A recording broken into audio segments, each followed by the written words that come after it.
This is a HeadGum podcast.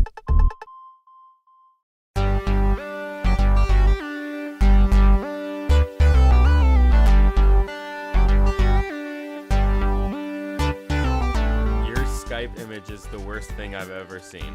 Why? What did I do? It's so off. Do you even know what it is? I can see it. Yeah, it's me looking gross from the top of my head. What's your point? Oh, I thought that was your nipple. I see a lamp and I see me and a mustache. I don't see any of that. Really? Oh. My Skype profile picture. It's a nipple. Your Skype profile picture is just a nipple. It's staring at me. It's not even my nipple. I looked up a runner's nipple.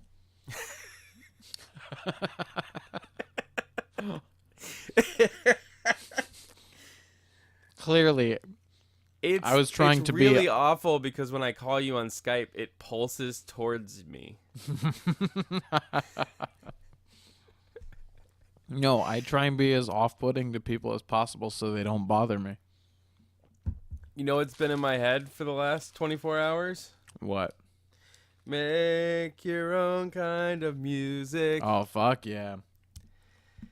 It's like, it won't stop. It's just playing on repeat. All the versions. People don't know what we're talking about yet because that episode isn't out. I know. But first time show on Monday. Yeah. You're in for a doozy. Yeah. It was real what's fun. That? I was hanging out with the neighbor girl earlier. And she's like, I tried watching your guys' video live stream. You're just reading people's comments all the time. I had to explain to her what that meant. You're just reading comments and playing weird sound effects. Uh-huh. We got to get into this episode because saying that we didn't get any emails last week got us a whole fuckload of emails this week. Really? Yeah. This fucking show. All right. All right, here we go. We're getting into it. Okay. We're going to start now. Hey guys, welcome back to Talking Banter, the official Dynamic Banter after show. This week we're talking about episode 17. Guess which one of us has a migraine. I'm Brett Mike. Register, and with me as always... It's Mike. Is Owen. You're not supposed to talk till I introduce you. I know, but I was guessing from the title. It's Mike. It was a good guess. I felt bad for Mike this whole episode. I felt bad for Mike the first hour before the show. Why didn't you hop on?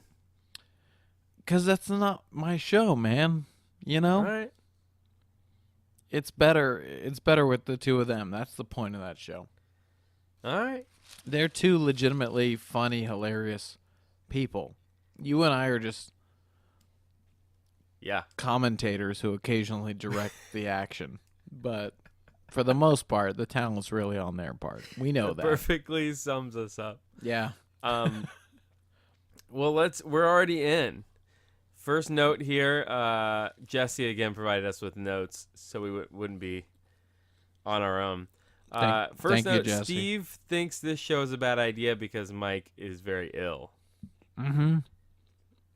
And then it's not too late to tap in Owen, but Owen answers, I'm not doing it from the deep end of an empty Olympic-sized pool.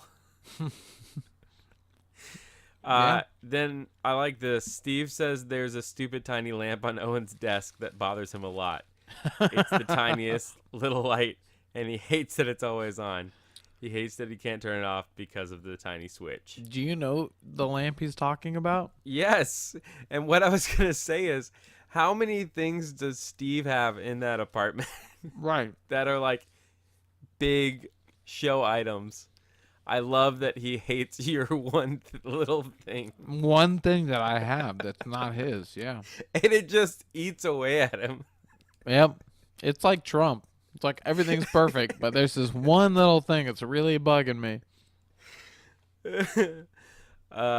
Next up, it says, Owen forgets that he was talking to Brett about the clapper on Talking Banter and not Mike and Steve. And then it's a quote. Remember what we were saying the other day? What about getting a clapper? Yeah. Mike and Steve are intensely confused by Owen bringing up an obscure as seen on TV product from the 90s. Apparently they catch fire. Did you read the tweets? Mm-mm. Yeah, some people looked it up. You can still buy them, but apparently they're like a fire hazard. Oh. So that's why they've waned in popularity over the years. Clearly, I still think it's a good idea. Steve... Oh, no. Where'd it go? Steve says the clapper is the worst invention ever because there's a million loud noises and it would constantly just turn itself on and off.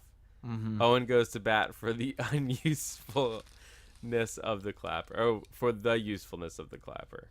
Mm-hmm. Is it advanced enough to distinguish a clap sound? I don't know. I'm gonna have to buy a clapper. We gotta do some research for this show. All I know is when Windows 95 came out, they were like, there's this voice recognition thing that we're doing. Pretty soon you'll be able to talk to your computer and it'll be great. And we're here 20-something years later, and we have not nailed that part. That's very difficult, it turns out. Siri is rarely helpful. Right. Helpful on any significant level. The voice recognition thing is pretty much pointless at this point. Or it's just way more difficult than we assumed. It turns out our voices are not the same, you and me. Well, I think some people listening to the first time show would beg to differ. Idiots.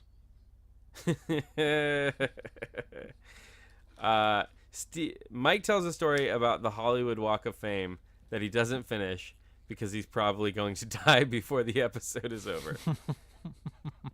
Steve did movie fights but lost to Trisha Hirschberger. Everyone had notes but Steve. Steve says the first question from Movie Fights was, what is the worst Tim Burton movie? Steve answered Tim Burton's Planet of the Apes. Trisha answered Alice in Wonderland. And Lon's was Dark Shadows. But Mike hasn't seen any of these movies.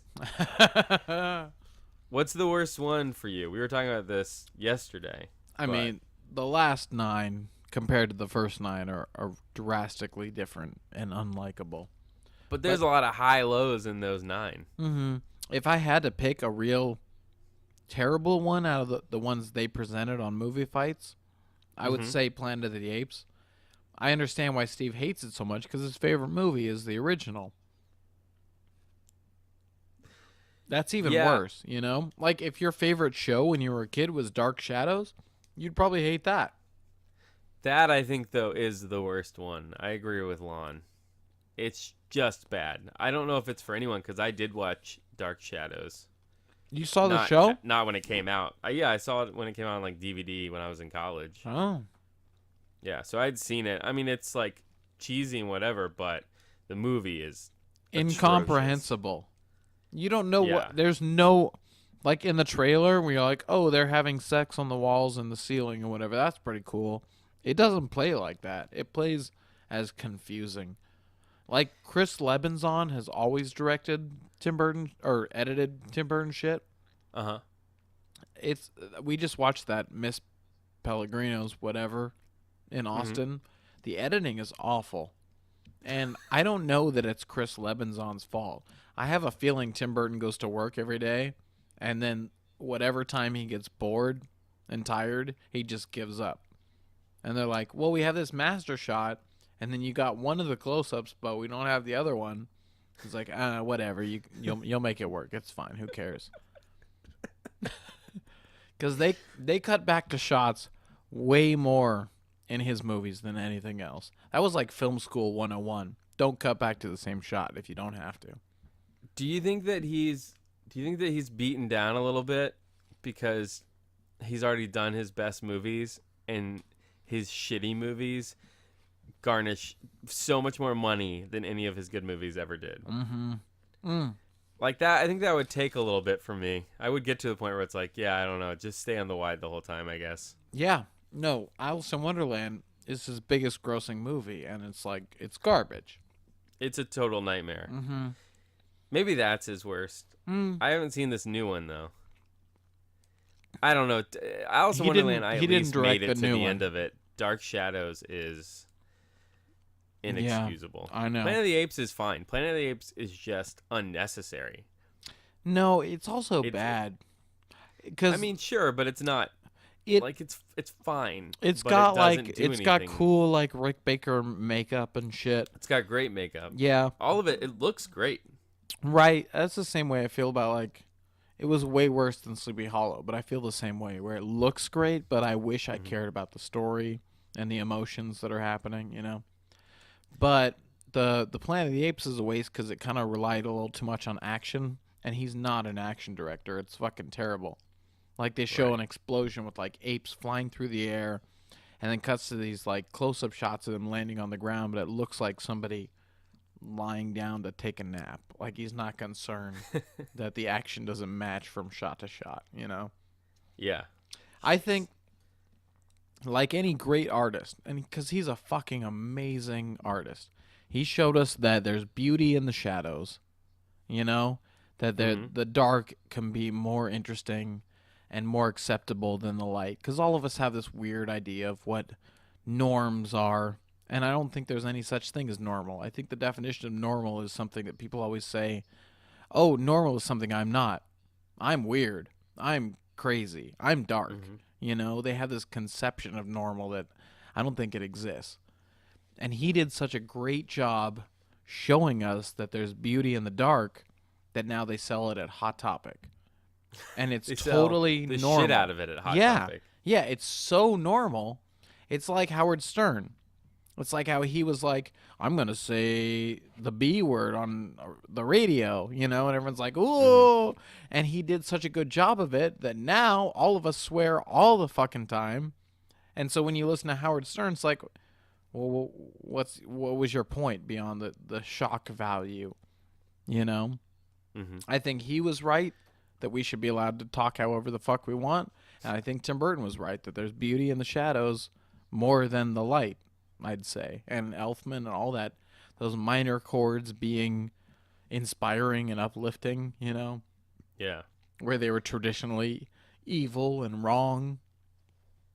It's so accepted that now almost every movie he makes is like, oh, you know, Alice in Wonderland or Corpse Bride or whatever is, I don't believe in traditional marriage. Like, yeah, no one does now. Shut the fuck up.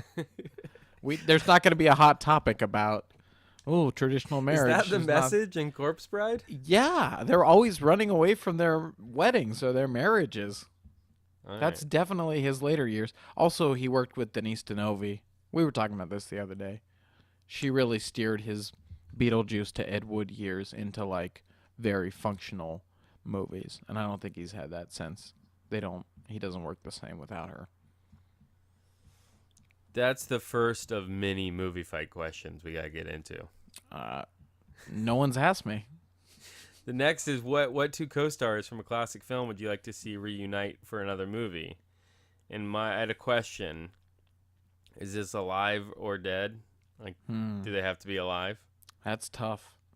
I would go dead just because you have that power for that moment. So why not reunite people that you'll never see again for sure? Then I would want Gene Wilder and Richard Pryor. I was just going to say Gene Wilder and Mel Brooks. Fuck it. Oh, man. They haven't worked together since 1974. Oh, man. Yeah. Yeah. They left it all out on the field, though. But Blazing Saddles and Young Frankenstein in 1 year. Talk about that fucking creative spark only existing in certain places at certain times. That's a fucking brilliant year. And then they never did anything together after that? What the fuck? That's so great.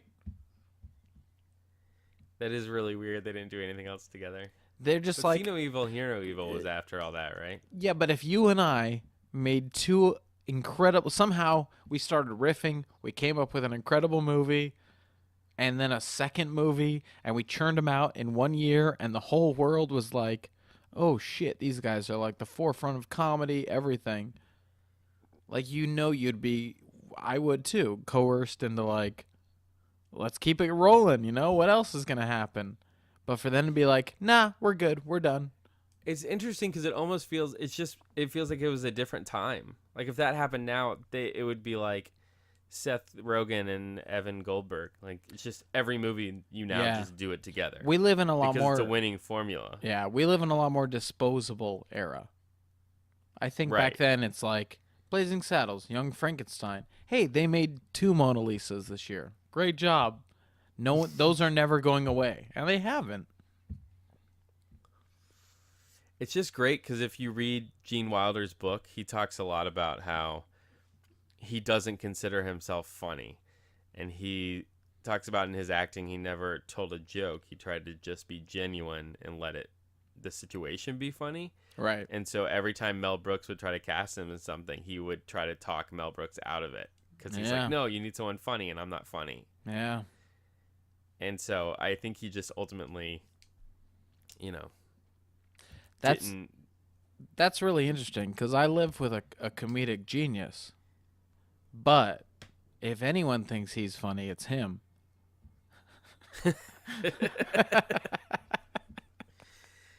I think everything he's ever done is to crack himself up, and we just get to be innocent bystanders who get a good laugh. I mean, that's the purest form of comedy, right? You're just doing it to make yourself laugh. Yeah. And if other people, you know, get a little joy from it too. I even think you only include other people when it's funnier if they're involved. For you, again. Right. Yeah. Art's weird. All right, let's keep moving. We're going to keep moving. There's another note that says Mike is potentially in his death throes. Next question. MacGruber 2 is announced. What flop deserves a second chance sequel? Mike thinks Shazam. Steve says Mike should be on Movie Fights. Mike thinks not. Steve's answer was Coneheads. Owen puts in a vote for Leprechaun 6. Leprechaun into Hood 2. It wasn't a vote. I was trying to clarify. You don't think they'll make another Leprechaun movie? No, they brought up something about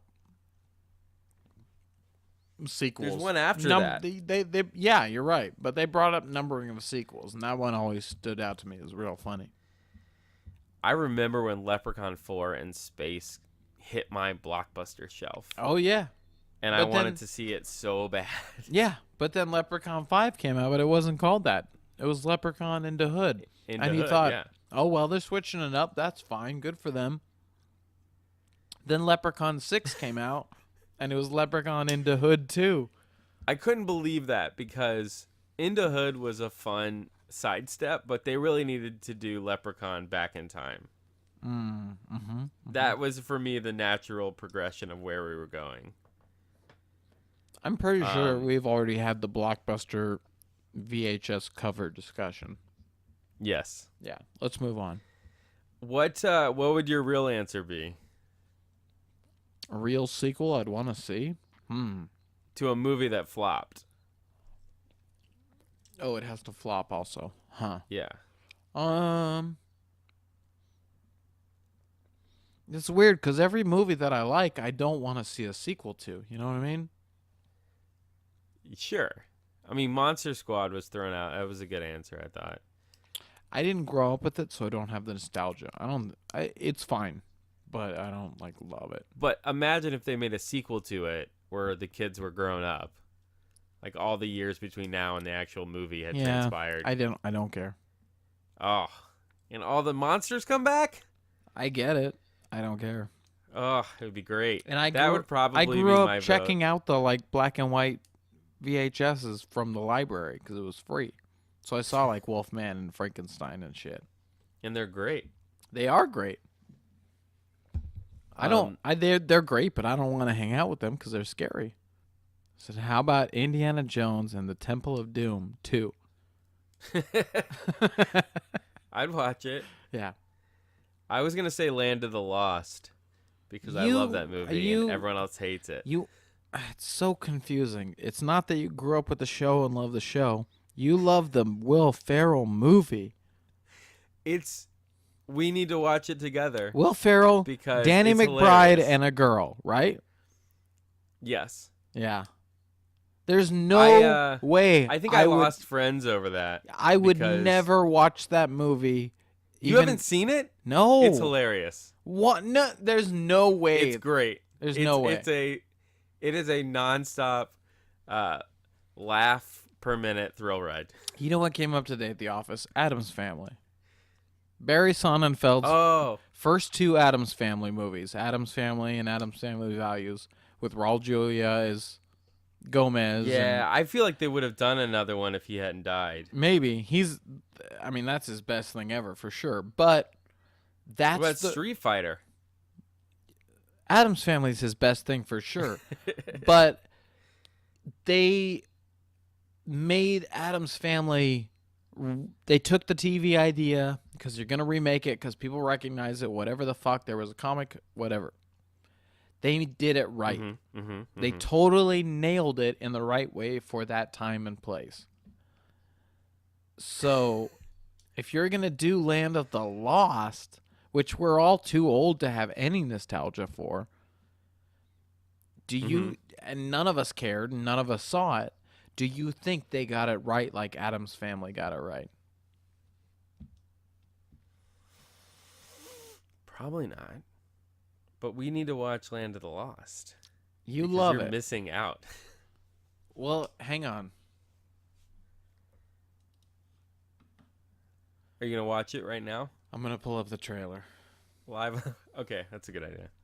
Because you still didn't convince me on the pacifier, so I don't think there's any way that I'm gonna... What did I need to convince you? That's not a good movie. The pacifier, ultimately, is not good. Yeah, well, you didn't convince me to watch it for the podcast, which I feel like is your fault.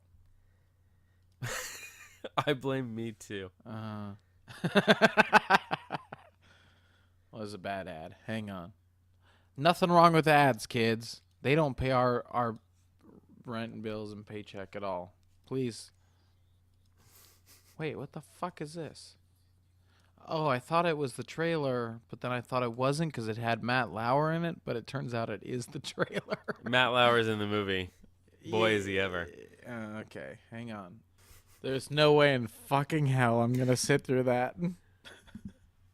Really? It's not the best trailer, but it does show some of the highlight moments. It's so good. I'll get you to watch it. I'll switcheroo. They couldn't get through 45 seconds without having to call back Matt Lauer again. Some editor was trying to tie it all together. Oh God. What could possibly be funny about that? It just is. You just have to trust me. You know, I'm suspecting that I've lost my childhood innocence like long ago. And maybe was it taken from you? You want to tell us something? It wasn't like raped out of me or anything, but maybe just by society. But you and Steve might be a little closer.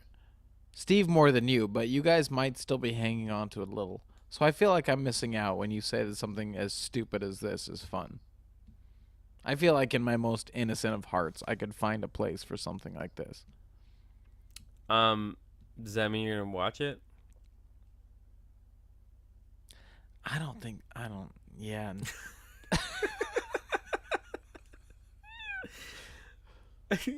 Is the girl hot? No, I don't care. Never mind. I didn't, I'm not as prepared this week. I didn't read through these and, pick out the good ones, so I'm going to read through some notes. Great. Mike asked Steve if he remembers a random text from 2 weeks ago. When you go to burp and only liquid sound comes out. Gross. The bubble is a weird vocal glitch that changes your voice very briefly, according to Mod. Steve calls people out on voice bubbles, and a lot of them deny it. Steve challenges Owen to turn off the lamp. Owen does it, but Steve insinuates that it's way harder than it should be. I don't know. How do you turn it off? I haven't done that part. It's gotten more difficult. There was room to turn it off, but we had to push everything over to make place for the table with where we record the podcast. It closed off a very accessible couple of inches. Interesting. Okay. Not interesting. You don't think this is compelling? I don't have a problem turning off lights. The next bit here gets into Fantastic Fest. So now you can finally talk about Fantastic Fest. Oh, yeah. I'll read through some notes here. Steve saw a movie that showed a full frontal vagina for a full 2 minutes. Yeah. Mike doesn't know if he's ever looked at a real vagina for a full 2 minutes. Steve thinks 2 minutes is too long to not take umbrage with the vagina in question. When I heard this, my question was it an actual 2 minutes or is that an embellishment? I'd say it felt like 2 minutes. Because 2 minutes is an insanely long time for anything to be on the screen. Right. As an editor, I'm aware. It felt like it. So I'd say it was a vagina for about a minute and then a testicles and a flaccid penis for about a minute. But there was a lot of more fakey stuff, and like the devil was jerking off with a fake penis and it was spooging in slow motion. I think that it was fake. Steve thinks it was a real dick. We Are the Flesh. The flesh is ours. Yeah, something. Yeah. There's nudity in the YouTube trailer for that thing. Yeah, I remember because you were giggling. That's what I do when I see nudity on YouTube because it's not supposed to be there. Oh, it depends on the nudity. Tits are hot. Dicks are funny. Everyone knows that. And if but YouTube, you're not supposed to be able to have nudity on YouTube. Well, until they catch you. So when I see it, I feel like I'm seeing something I'm not supposed to. Well, get your head out of your ass, you know? Oh, here it says there was also a 2-minute shot of a penis and balls. The shot was on it for so long that you could see the balls moving. Yeah. Steve claims that balls do move slightly, and it's weird. Steve says that he's sure that lady eggs move around too, in a vain attempt to include the female audience in the discussion. Jesse, I love it. I love it. Keep doing it. Wait, who? What's up? Every guy knows that your balls move. Like in the sack? Yeah, not like you can like get them to move around the way you can move your arm, but they react to things and move. Yeah, but if they're was it a flaccid penis? Yes. Yeah, if my balls are just hanging out, they're on full but if relax. Say they're hanging out and all of a sudden someone's like and blows some icy cold air on them, they're going to tuck up, I bet. Well, sure. Right. They move a little. I mean, that's a very specific, weird set of circumstances. They're not always hanging in the same place. Every guy knows that. I don't know if anyone's ever just leaned down and blew cold air on my balls. Ever. It might have happened. Probably not. But I mean, probably not. It's unnecessary. Warmer is better. Right. Yeah. Unless If they're you're gonna blow on my doing balls, like, I hope it's I've got an warm ice air. cube in my mouth. Will I give you a blowjob? Because it's fun and it's different. We've been together for so long that the sexual excitement is boring. It's again a very specific example. Some would argue too specific. No. What's the opposite? Non-specific. Hypothetical was the answer. You Oh, lost. okay, sorry. Give me $500. I'll write you I'll write you a fake check. That's No, what I was gonna say. I'm just kidding. I just got a check in the mail for $500 for no good reason. I got a check in the mail for $8 from AT&T Mobile. Over I got some it. Lawsuit No, I didn't even know about. I got that too, but mine was $5.18. Oh, really? Mine's like $7 and something. That's fucking crazy. Why did you get less? All right. Your shit wasn't as important. Yeah, they fucked with you more, apparently. Wow. That should make me nervous. It doesn't. It should, though. I feel like we should go pay in every amount to the cent in a special dinner that we all have together. Of the AT&T? Yeah. Wait, check? are you taking notes on what to cut out? Sure.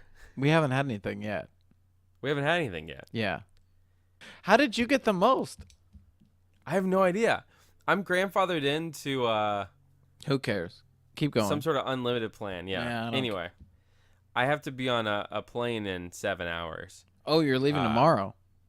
Yeah, I'm leaving at 6. My flight is out at 6 a.m. Oh, gross. Steve's not gone till Friday, I think. Ugh, I'm not looking forward to it because that's too early. It's like just going to fuck up my schedule. I won't be able to stay awake and get work done. But And you're I can't. basically single. There's no wife, no baby. Like, what do you care? You're definitely on freedom time. I know it. Don't tell Jamie that. This is the closest you get to when the rest of us break up and we're like, it's horrible and heartbreaking for a minute, but then there's But it's the opposite. When there's that moment that kicks in of like 100% opposite. Yeah, there's that moment that kicks in where you're like, oh my God, I'm free. Right, but coming out of a breakup, there's this, you're still dealing with heartache. But in this case, it's the total opposite. You're feeling utter and complete elation. Like, I've been looking forward to these few days like Christmas. Mm-hmm. And not because I don't want to hang out with my wife and kid, but because there's so much stuff I needed to get done around the house that just couldn't get done with Mason running around. Yeah. It's so quiet. In fact, I can see all the lights are off in that doorway. Yep. Oh, man. Okay, let's keep going. Steve tells Mike the plot of a movie about kids squatting in bread soup, all while pulling a meat rope. Mike is unimpressed. Steve has buried the lead because then he tells us that the kids are brother and sister, and the guy making them eat bread soup also makes them fuck each other and makes the girl drop lil clumpy period deuces in the brother's mouth. Is that real? Oh, yeah. He wasn't exaggerating one bit. Oh, no. Yeah. I could miss that. It'd be fine if it was challenging you on things that matter, but it feels a little like student filmy, like it's just trying to be shocking for the sake of it. Like, there are movies that are sometimes can be very Hollywood. It doesn't matter, that like blow my mind. Yeah. It doesn't just have to be shocking to be that. If anything, being that off-putting can kind of close your mind out from being like open to a real discussion about sexuality and all these things. Right. Yeah. I don't need to watch a girl and brother fucking for an hour. Well, the devil jerks off over them. The next note is Steve knows that all the movies sound insane and not great, but there's something to be said about rushing to a theater to see a movie you know nothing about at all. You know that either it's going to be really fucked up or really cool. I've never been to Fantastic Fest, but at South by Southwest, it's the same idea. Like, you don't know anything about the movies, but after day 2, you start hearing people talking lines and start getting an idea of like what's good. And it's like that. It's like the big festivals or the music festivals, except so much smaller. I think they tried to expand it a few years ago and people didn't like it, so they keep it to their one little multiplex theater, which is great because everyone goes and watches different stuff, come back to the lobby, drink and talk about it, and go back and over all day for several days. Really fun.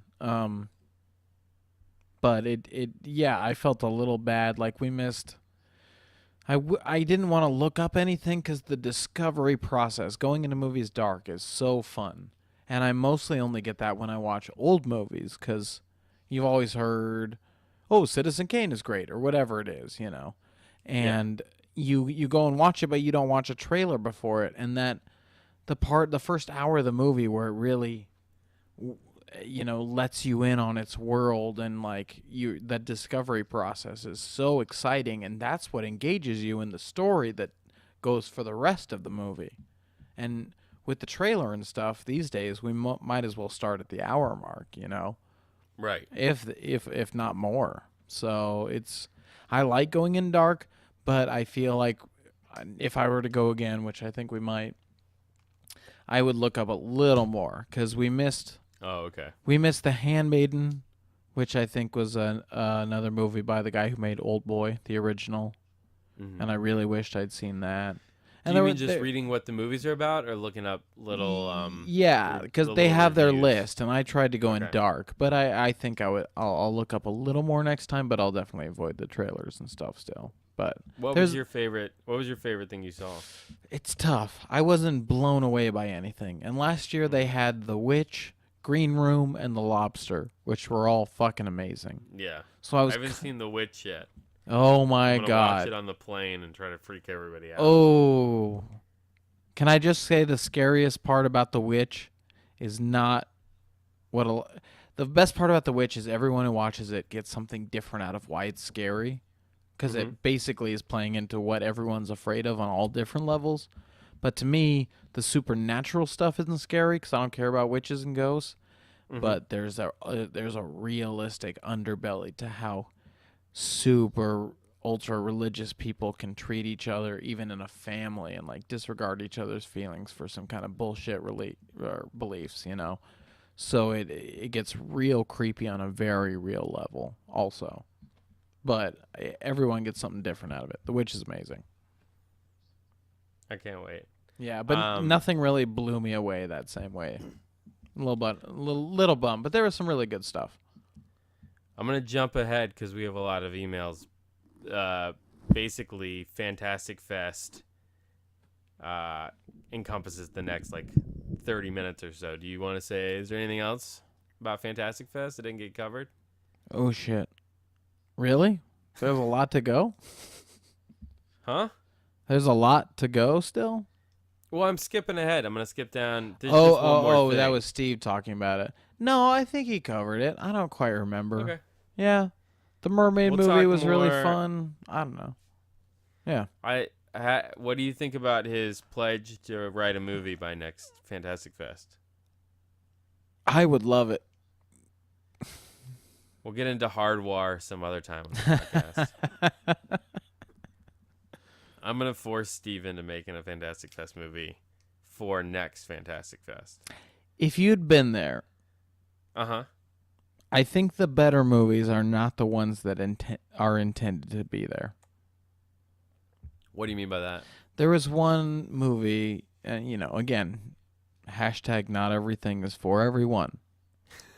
But for my, everyone's got different tastes. That's why we like different music and shit. But for my taste, there was a movie called Greasy Strangler that was totally a made for Fantastic Fest movie that it didn't really win me over the way I think it did a lot of people. It felt like a Tim and Eric sketch where it was mostly the joke was naked old guys and naked old dicks and stuff, and they kind of repeared that a lot. I get that. Yeah. I mean, I think The Lobster and Witch don't really. I don't think those aren't made for Fantastic Fest. They're just right for that audience. Right. And I think if we were to sit around and get high and whatever and goof off and come up with something that would be great for Fantastic Fest, I feel like you're just trying to shock people and stuff is maybe missing the point a little. I think if you can find a story. Is this in reference to Hard War? Not necessarily, but I think if you can find a story that can shock people beyond the just being different category, you know? And I think The Witch and Green Room and Lobster really accomplished that. Well, the last thing here is Mike's video with The Rock. Did you watch it? Fuck yeah. That's amazing. Was that what he was teeing up earlier when he had already sort of talked about? Yeah, but he kept it a secret from everyone. He didn't tell anybody hey, in a couple weeks on Friday, there's a video I shot that I'm in with The Rock. He didn't say that to anyone. My buddy Scott Brown directed it. Oh, really? He directs all of Rock's YouTube channel stuff. Well, did he tell you fucking Falzone, big old wrestling fan, hilarious Mike Falzone, got to do comedy that made The Rock laugh? No, so here's the deal. It's two separate social circles. So Scott Brown probably met Mike on the day, you know what I mean? But I've known Scott for years, and I know Mike. but those social circles have never connected. So I didn't even know, like, I didn't know that's what Mike was doing the contest for. None of us knew. He didn't really say. He kind of said it, but he didn't really say that it was going to be a thing like that. And then, but not that I would have like called Scott and be like, pick this guy. Right. But then, like, not only is fucking Dwayne Johnson laughing at his shit on the show, but on Twitter and on the YouTube comments and shit, fucking The Rock and people are like, I want to see more Wrestling Fred. And The Rock's like, yeah, me too. Don't worry. He's coming back. Hashtag DG or whatever, Dwayne Johnson. Oh, that's DJ. rad. Yeah. And it's like, he doesn't have to do that part of it at all. That'd be like if you and I made like a short film and then Spielberg was like, you guys, this film's pretty legit. This is a real good short film, and it's the most entertaining thing I've seen in 20 years, whatever. Yeah.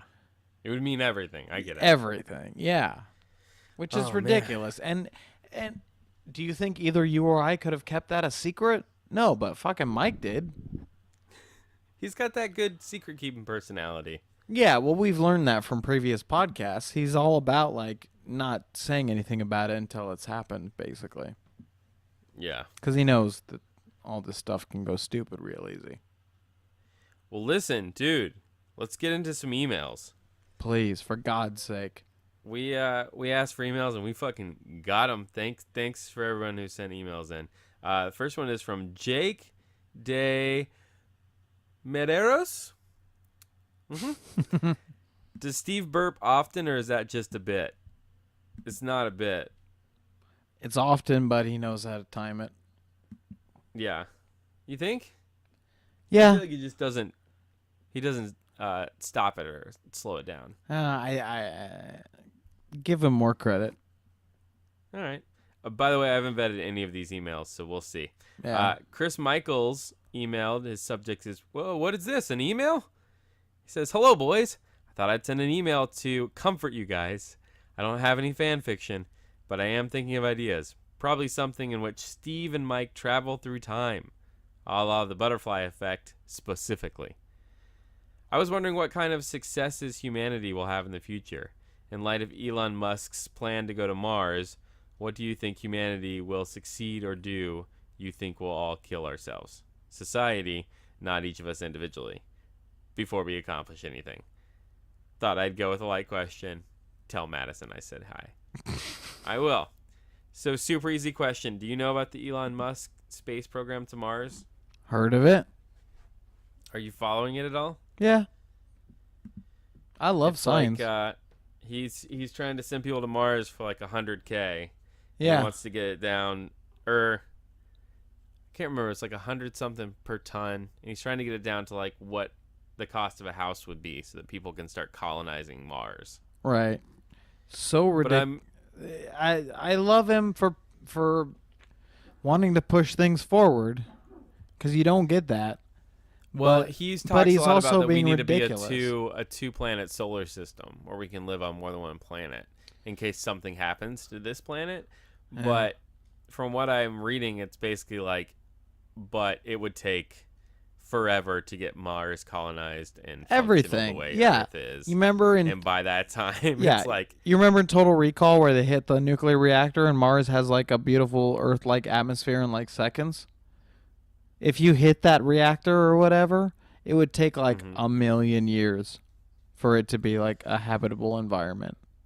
At so the I don't bare think minimum. We're gonna colonize Mars in my lifetime. Yeah, no, it's dumb. We're not gonna like, trash this place and we'll just all move to Mars and it'll be fine. Like, no. But I love that they're pushing things. I like that they're pushing science past my lifetime again, because I felt like when I was a kid, the idea of like having the internet on your phone, I think it was The Saint where he popped his phone open and did an email. That blew my fucking mind. Yeah. And felt like that would not be possible. Yeah. And we're so far past that now.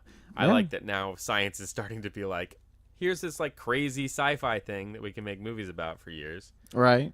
Well, now that I think about it, I'm pretty sure Edmund Hillary from New Zealand climbed Mount Everest successfully for the first time in like 1953, something like that. Early 50s, I think. Mm-hmm. And then we landed on the moon in 1969. Is that right? So, like, hardly Sounds after right. that? It might Yeah. be. But, like, there's really nowhere else feasible to go. The I'm Mars looking thing. up the moon landing right now. Yeah, I don't think we're moving to Mars or anything like that. The only reason to continue the space program is for the same reasons it's benefited us up until now.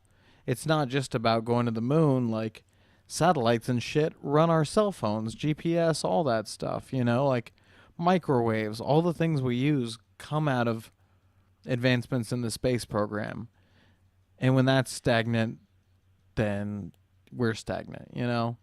So when people think we're wasting money on space exploration, like, no, that's our whole world. That's every convenience that we have at this point. Next email is from Isabel Calogianis. The subject is just a little email. She asked, do you guys Skype each other for the show, or do you actually sit in the same room and talk to each other? P.S. Am I Zoya? Because I love you, Owen. Oh, thank you.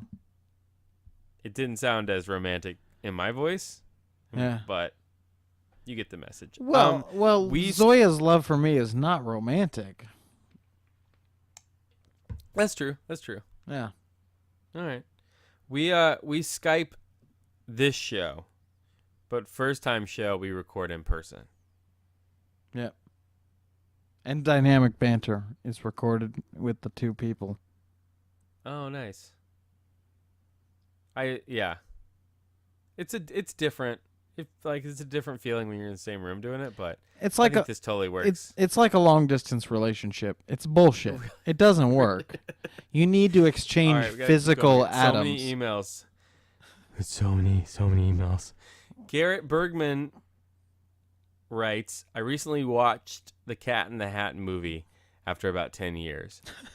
And it's one of the most unsettling things I've seen for a while. Like, most of the movie felt like easily discernible, non-child friendly euphemisms. It just feels wrong. All of it. When will it ever stop? Got off on a tangent there. Thanks. Bye. Thanks for the email, Garrett. That movie fucked with his head. I want to know, keep emailing us as things progress. Did you see that? I didn't see that. No. Oh, no. The Mike Myers one? I remember driving through Simi Valley for some reason when they were shooting it, and they had laid out all the, like, super green grass up in the hills with the little houses. Oof. I can't even imagine watching that. No. Next email is from Mika Ko. Hope that's close. Hi, Talking Banter. You two sounded really sad about having no emails to open, so here's a pity email for you to read on the show in case nothing better comes in. Hope you have a great day. Micah, a bunch of stuff came in. There's an email from Emily S. The subject is Owen made me do it. She writes, hello, boys. Just Wait, are you reading an email within an email?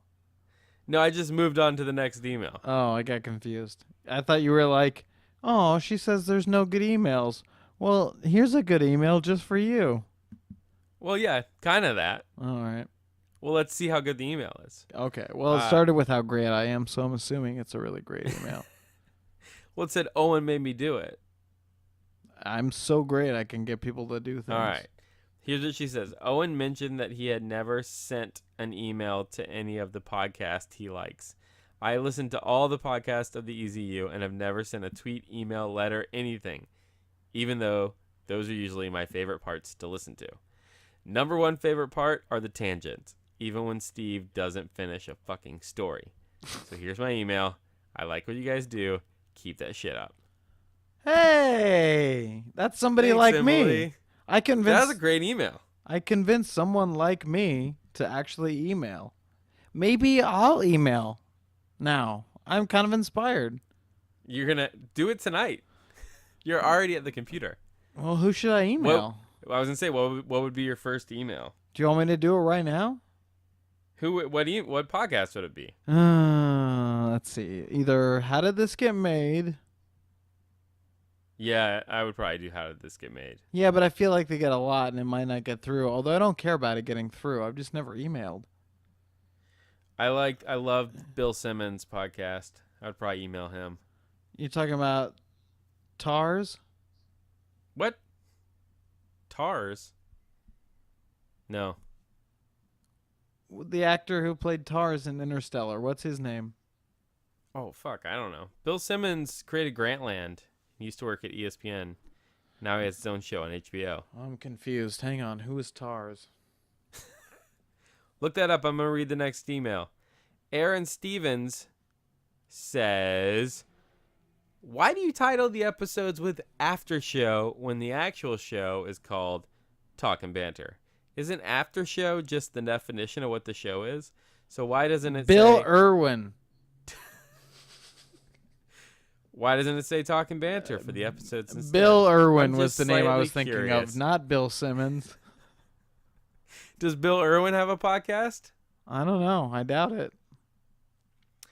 Anyway, Aaron concludes with, I'm just slightly curious and also couldn't think of anything else to email about. You guys want emails, so this is what you get. Sorry.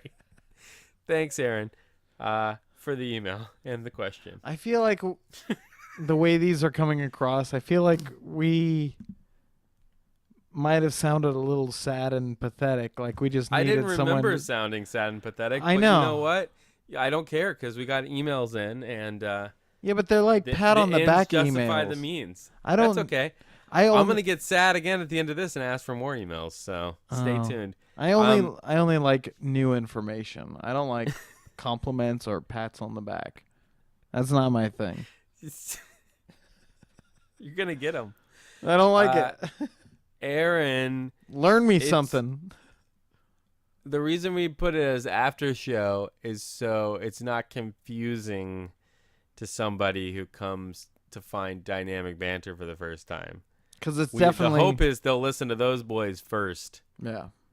You don't want someone to listen to the audio commentary on your movie before they watch the movie. So we did that just to clarify it for the newcomers. Can I say how much I hate, even to this day, when commentary tracks start off with like, oh, I hope you're not listening to this first. If you are, turn us off and watch the movie. Do. Yeah, I'm so sick of it. So sick of it.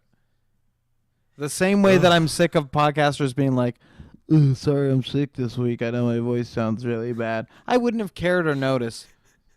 Stay tuned for a first-time show on Monday.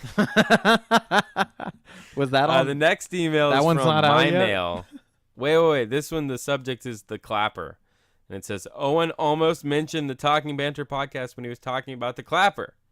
Huh. He could have given away your location. That was a close call. I forgot. How would Steve and Mike feel about this forgot podcast? that it was Talking Banter that we'd talked about it. So swear to God. Podcast. Yeah.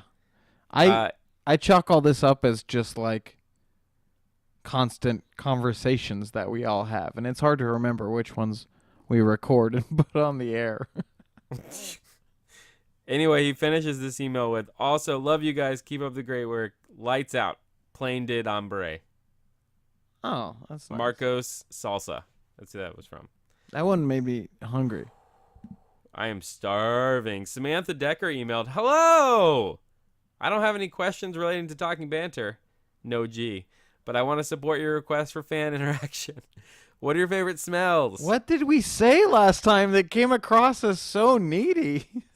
Samantha gave a PS. My son's name is also Madison/Mason. So there's that. Which one do you think it really is? Can you email back? Is that two sons, or do you just call your one son both Madison and Mason? What's your favorite smell? Come on, man. No? Come on. Samantha wants to know. This is some real pity shit. This is like paying a girl to take off her clothes and dance on you. It's not really that rewarding. I have a real answer to this question, though. You actually have a favorite smell. So when I got aggressive mono, this is a way longer story about how I ended up in the hospital for a couple weeks and then got evacuated from the hospital because there was a hurricane coming. Florida. I Which hurricane? Genuinely, I don't remember. It was Was before Katrina. was it Aniki? Was it? No, that was Hawaii. Was it Andrew? No, it was after Andrew, but it was a bunch of hurricanes had hit already that year. We got hit by like 3 or 4, and it was when it was just coming. They were like, "Fuck it, just evacuate." You'd think but people wouldn't live where hurricanes happen, but whatever. Go on. but I genuinely was like basically dying. They had me on a bunch of morphine and stuff, and they took me off of all that, like cold turkey, and my parents got me in a car and had to drive me to Georgia. And so I went a little crazy with withdrawal from morphine. Anyway, I was like super sick, and as I was getting better, my parents always have soft soap in their bathrooms, and somehow like that smell, it has attached itself to like I'm getting better and I'm gonna survive in my head. So every time I smell it, it makes me very happy, and like it actually. I genuinely think it like builds serotonin and makes me like feel better. Yeah. So I always have soft soap. Like, and your fucking soap, the melon smell. I was gonna say, yeah, you responded strongly to my hand. I love soap. it.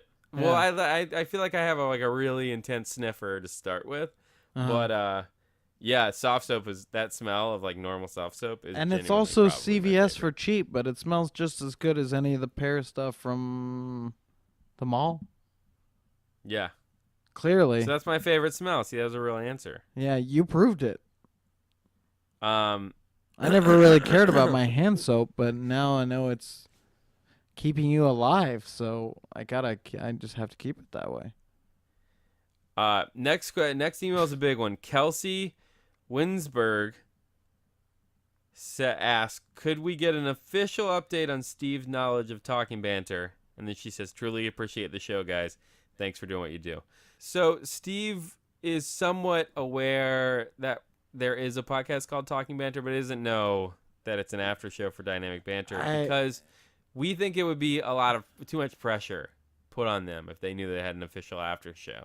Yeah, you kind of don't want to overburden your performers with all, right. That's why you have a whole movie crew. Like, the actor isn't taking all the responsibilities of lighting and sound and editing and all that stuff on themselves, Yeah, so we're trying to keep it low for the time being. I don't think he knows. The other day was a little weird, but I don't want him to know. That's my take. We got a couple more emails, but they're long, so I'm going to save them.